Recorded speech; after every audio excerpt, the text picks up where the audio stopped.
We are now learning that Hillary Clinton continued to send classified information on her private email server even after leaving the State Department.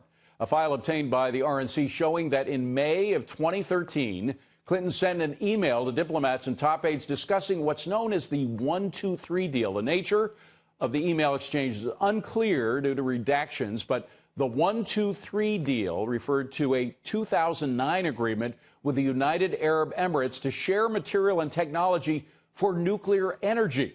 Joining me now is Congressman Ron DeSantis of Florida, a member of the House Foreign Affairs Committee, as well as the Judiciary and Oversight Committees. Congressman, you know, Hillary Clinton talks about the recklessness of Donald Trump, but here she's talking about a nuclear program on an unsecured private server after she's Secretary of State. Doesn't that appear a little reckless?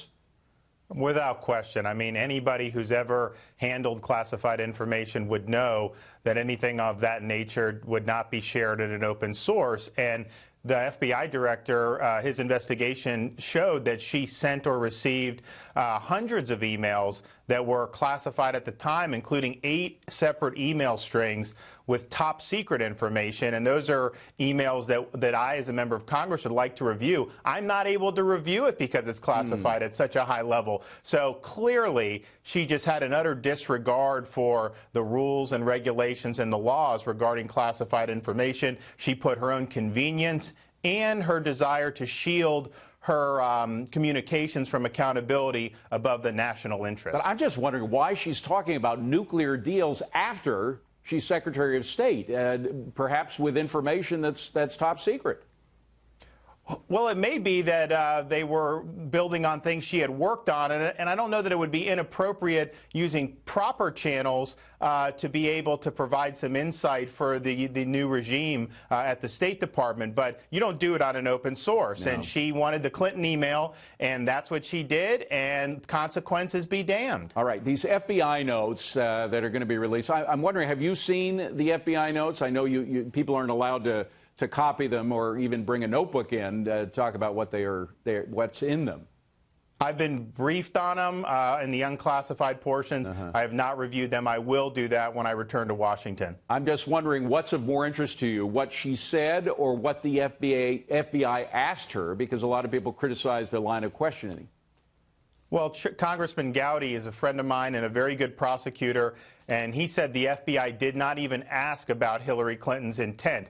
And that's important because Director Comey's entire recommendation of not prosecuting was based on the idea that, yes, she was grossly negligent, which is really all the statute requires, but Comey said she didn't have an intent to harm the United States. Now, he made that up. That's not in the statute, but you think if that's what's going to guide your investigation, that your investigators would really wanted to drill down on her intent when she set up the private server. Very, very strange line of questioning from the FBI. All right, finally, there's questions about the Clinton Foundation, big questions, one of which concerns a Swedish branch of the Clinton Foundation that not many people knew about. People at State didn't know about it. They were collecting money from Swedish companies, Swedish pension fund, Swedish lottery system, etc., at a time when the State Department was looking as to whether Swedish companies were violating the Iran sanctions. Those State Department investigations were dropped at the same time that $28 million was funneled through this Clinton Foundation arm in Sweden to the Clinton Foundation in the United States. Looks a little like money laundering to some people. Does it to you?